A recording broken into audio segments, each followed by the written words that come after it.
Bonjour, on va voir dans cette petite vidéo comment utiliser la formule qui permet de calculer la somme des premiers termes d'une suite. Donc là, celle-ci, c'est celle pour les suites arithmétiques, elle est bas de page 1 du cours, on verra celle des suites géométriques tout à l'heure. Donc cette formule, à quoi elle sert? Elle sert à prendre une suite, à prendre autant de termes qu'on veut et à en faire la somme.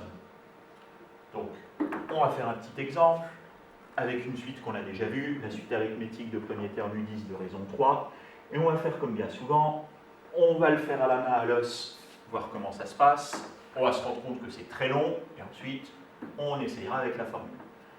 Alors, une suite de termes U1 égale 10, c'est une suite arithmétique, la raison vaut 3, donc pour trouver les termes suivants, on ajoute tout le temps 3, ce qui va dire que U2 va être égal à 13, U3 va être égal à 16, etc., etc.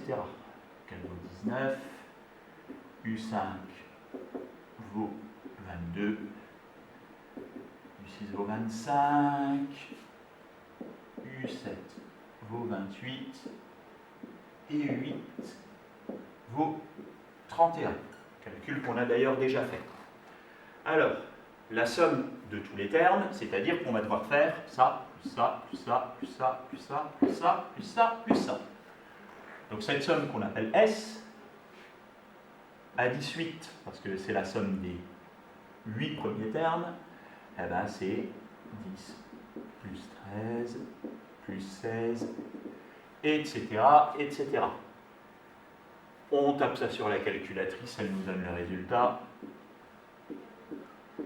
Ça fait 314. Alors, ce calcul-là, il est relativement aisé à faire tant qu'on a peu de termes. Là, on s'arrête à 8, c'est encore gérable. Si on avait été à une centaine, c'était beaucoup plus long. On en avait pour des heures. Donc, dans ce cas-là, il vaut mieux utiliser la formule. Cette formule, elle n'est pas compliquée, vu qu'il suffit de connaître le premier terme et le dernier. Alors là, il se trouve qu'on les a. Si on ne les avait pas, le premier, on l'a toujours de toute façon. Et le dernier terme, il suffit de le calculer en utilisant la formule UN est égal à UA plus N-1 fois R. Donc cette formule, simplement, comme à notre habitude, on va se la noter. SK est égal à, alors je ne l'ai plus, K facteur de U1 plus UK sur 2.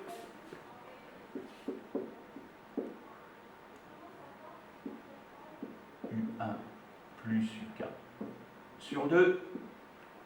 Donc ça, c'est la formule.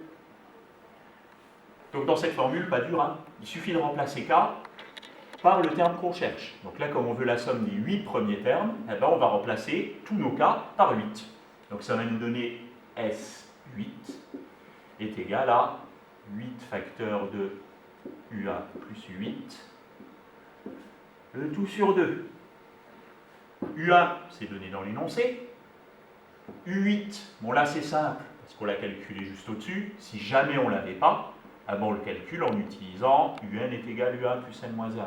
Bon là on le sait que ça fait 31, donc on va remplacer directement. Donc ça fait 8 facteur de 10 plus 31, le tout sur 2. 10 et 31, ça fait 41. 41 fois 8, ça fait 4 fois 8, 32, 328. 328 sur 2, ça fait 134 normalement, la même chose qu'au-dessus. Donc ça, pour les suites arithmétiques. Vu à la main, ça peut être long. Avec la formule, ça va très vite. La seule chose qu'il y a à calculer, c'est le dernier terme et à faire ce petit calcul. Il y a la même chose en suite géométrique, tout petit peu plus loin dans le cours. Donc, cette formule-là, qui se trouve à page 3. Donc cette formule-là, elle fait exactement la même chose pour les suites géométriques cette fois-ci. Elle est même encore plus simple, parce qu'il n'y a pas besoin de connaître le dernier terme. Il suffit de connaître le premier terme, et il suffit de connaître la raison. Donc une fois de plus, on va l'essayer à la main, on va se rendre compte que c'est super long, et ensuite, on va le faire avec la formule. Donc à la main, on fait la même chose, on calcule UA, enfin UA on ne le calcule pas, c'est l'énoncé, Pour trouver U2, on multiplie par la raison, qui vaut 0,7 dans ce cas-là. Donc U2 fait 70, U3 fait 49, etc., etc. Je vous laisse calculer les autres. Pour faire la somme, donc c'est la somme des 8 premiers termes encore, donc on appelle de nouveau S8. Ça, plus ça, plus ça, etc., etc. Donc 100 plus 70, plus 49, etc., etc. Et ça fait 314 à la fin. Donc une fois de plus, s'il n'y a que 8 termes, c'est encore gérable. S'il y a plus de 8 termes, ça devient très long. Donc, il vaut mieux utiliser la formule dans ce cas-là. Donc dans cette formule, toujours la même chose. U1 on le connaît, c'est dans l'énoncé. Q on connaît, c'est dans l'énoncé. Et K, c'est ce qu'on cherche. Donc c'est la somme, le nombre de termes dont on veut faire la somme. Donc dans notre cas, c'est 8. Donc il suffit de recopier ça. On remplace U1, on remplace Q, on remplace K. Et ça va nous donner le résultat. Donc ce qu'on va faire ici,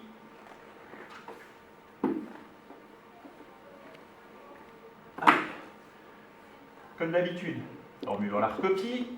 SK est égal à